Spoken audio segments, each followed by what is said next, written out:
So Muslims are in Yazidi Khidre. Now we want to know where most of the Yazidi live. I know we have different estimation of how many Yazidi are around the world. Let's say if we have, I mean the most accurate estimation is that we are around 500,000 Yazidis. So based on that numbers, if we look at Iraq, like Middle East, most of the Yazidi population, they live in the Middle East. And the estimation is around 400 to 450 Yazidis between refugee camps and Sinjar itself. They are in the Middle East. I know there is like probably a few thousand in Syria, a few thousand in Turkey, but the majority of them is in Iraq and especially in the north side of Iraq. In Europe, since 2014, before there were a couple thousand Yazidis in Europe, mainly Germany, but since 2014, that number has increased to about 110,000 Yazidis in Europe, mainly in Germany, now in France, some in Belgium, some in Sweden, and even some in other areas like Portugal, Spain. Some Yazidi have ended up there, and Greece now has become like a spot where most of the Yazidi gather. Now the Greece is giving the residency to many Yazidi, and my thinking in many Yazidi will live there for a longer time than a temporary stay. In Australia, around 1,500 in Australia, based on the last statistics. In US, we say between 3,000 to 3,500. We still don't have that accurate number, but that's an estimation. In Canada, there is about 3,000 in Canada. So there is geographically where most of the Yazidi live around the world.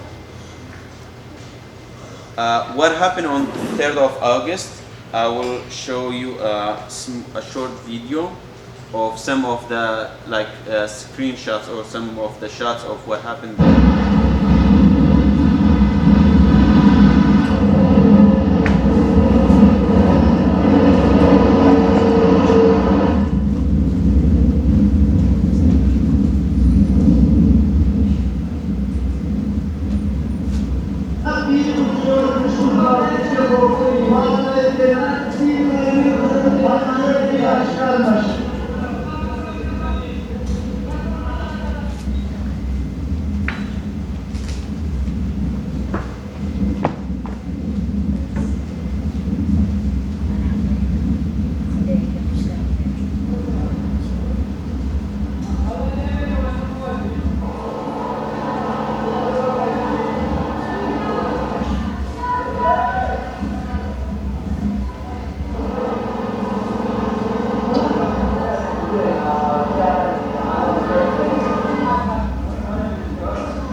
So these were just few images of what happened on exactly 10 years ago today. 9 years ago today. There was just this picture, these few clips were captured, but the suffering and the pain was more than this. One of the images that stuck into my mind from this clip is the little kid that when they give him or her the dirty water from that big thing. That water is brown. That's how dirty it is, but that they give to him just to survive. So what happened there? Yazidi were left with no defense, and they were left with 3 options. The 4th option was to die. The other 3 options were either to run north or to climb the mountain Sinjar to go to the mountain or stay behind. So those people were stay behind. Most of them got killed. Those who were survived to the mountain, they went through the condition that I just showed you in this short clip. And besides those went to north. North, I mean by Kurdistan, and some of them ended up in Syria. This is few images of that day. I remember some of these places. I go up in there.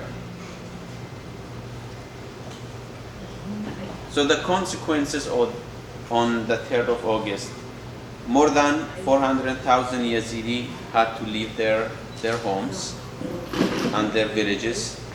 27 villages were cleanized.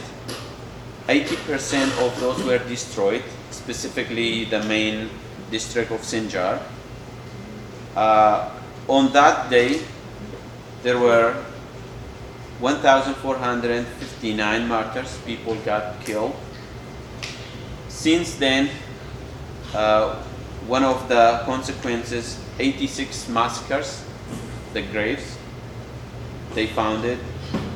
The overall casualties of the Yazidi genocide to today, 7,480 between the one who killed, injured, and missed.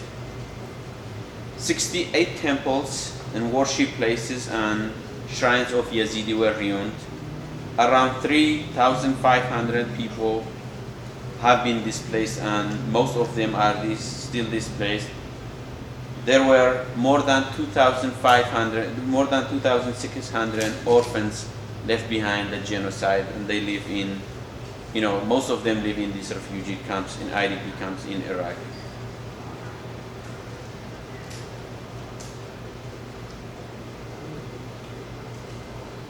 Kocho massacres was one of the biggest one, was happened on 15th of August. There were around 2,000 people lived in Kocho. Among of those, more than 1,000 remained. Only 16 of them were survived. Most of them men. All the women, children, and girls were abducted by ISIS. We also want to mention the response, like global response and local response to Yazidi genocide. One of the response was from the Yazidi diaspora, mainly in US. They did protests, they went stand in the front of the White House. Same thing, most of the Yazidis in Germany and other countries, they did the same. At that day, due to those protests and people advocating for the Yazidi in Washington, D.C. Finally, after a few days, American dropped aid for Yazidi, and a corridor was opened. Responses. This is some pictures of the events I'm talking about in the diaspora. German, US, other countries. This was happening in Sinjar at that time. This is the AIDS I told you about. Big event since 2014. Sinjar has been liberated. It started liberating in 2015, the north side, and then completely liberated in 2016. So far, 20 countries and international institutions, including the UN and US, have recognized the Yazidi genocide. Germany, Australia, Canada, France officially responded to the genocide by taking a lot of survivors, mostly victims of the genocide. People, other big event is, Nadia Murad was one of the, become a figure to Yazidi and a voice to Yazidi, and who got the Nobel Peace Prize. And there was also a lot of books. I was suggesting to us that we could have a list of all the books being published in 2014. Programs and bills to help Yazidi. There was a bill, State Department and by US, the prevention, genocide prevention was passed by the US. I know there are more, but this is main ones. Where we are after 9 years, we still have more than 100. We have more than 120,000 people have immigrated abroad. They have left since 2014. More than 380 still lives in IDP camps, mainly in the Hawk area and other areas.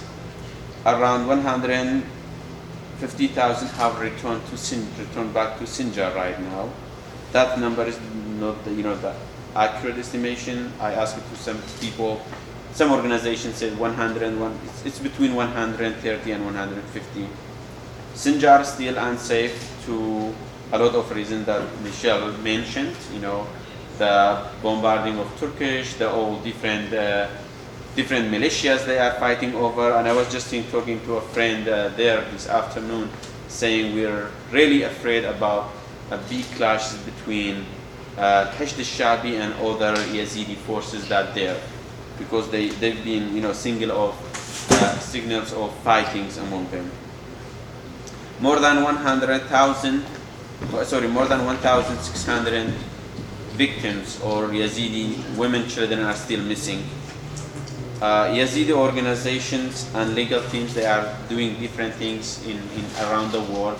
For example, there have been several cases in Germany that ISIS were brought to court, and so that's what we have today.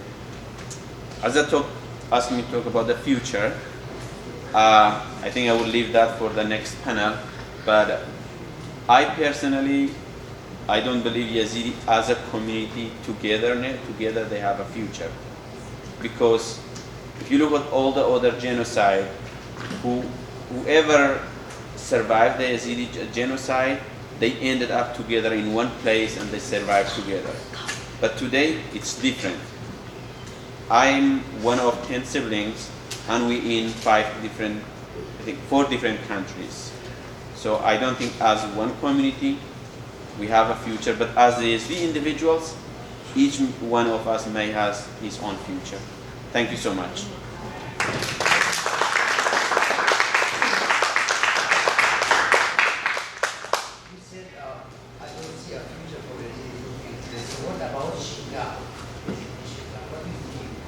So that's what I meant.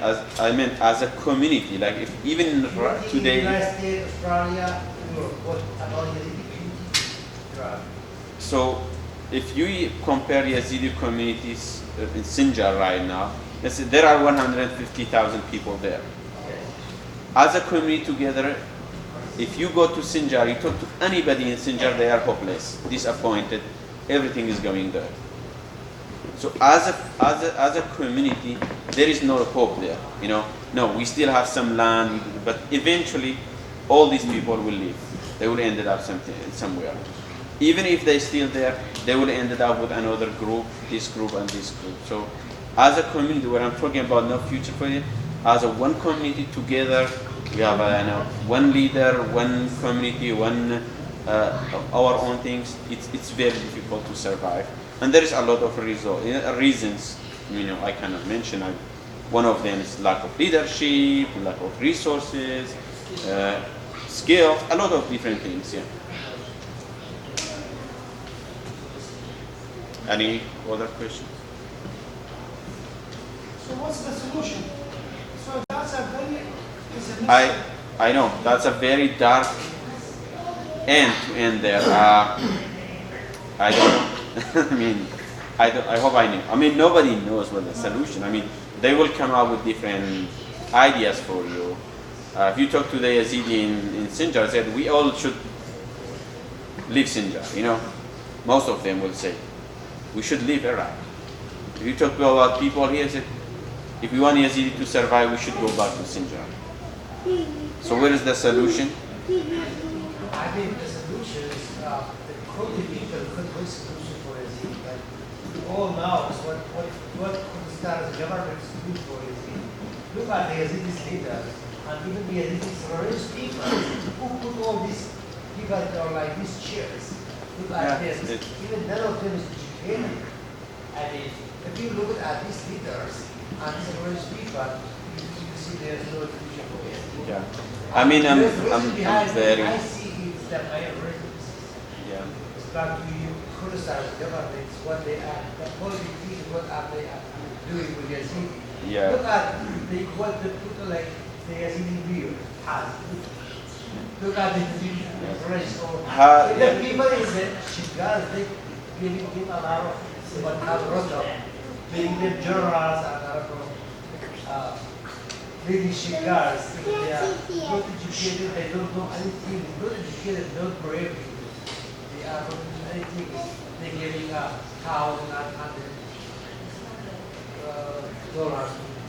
I don't know. They are. I don't see any support. I see Kurdistan government are destroying future of things. In short, it's my idea. I mean, that's one of the reasons, but I think Hari may know this better than me. If you look at the future of Yazidi and others, like where the Yazidi in Turkey, where the Yazidi in Syria, where are they? What happened to them? Georgia, Armenia, all the Yazidi in different countries. But also, forget about the Yazidi, look at the other, like Zoroastrian, Jewish. When they left, when the genocide happened to them, the community is gone. As a community, yeah. Group popped up here and there and they call themselves and try to build up a community. But that's, if you go back looking at the one Yazidi community to survive together one day, good future, that's not gonna be happening. I mean, that's my opinion. People may have different opinions, yeah. So that's my question is, you already talked about so since we are not a community, is the idea of the 6,000 years ago community who come back from all the way from the Mesopotamian, is that wrong? It's not, no. The difference is, for example, if we talk about the genocide that before this genocide, like 100 years ago, okay, Yazidi who survived, they ended up in one place. They ended up like in Shekhan area and Sinjar. They didn't. Half of them didn't ended up in Europe. Yes, some of them had to convert to Islam and become Kurd, and now we know the story. Half of them got killed, but the one who survived, they stayed together, and together they built a community, and we are the results of that. The results of that togetherness. But nowadays, you don't have that togetherness. Yes, we have 100,000 here, 200,000 here, but eventually, those are gone. There we go.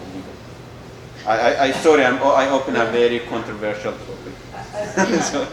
I definitely agree with you. Yes. We need to be honest with ourselves. Yeah, we need to be honest about our situation. We need to be honest about our beliefs and the barriers, everything that get into the way of us really being resilient and not lose this identity. And you mentioned a really good point that we did go through like 74 genocide, but we did not go through different systems, different communities.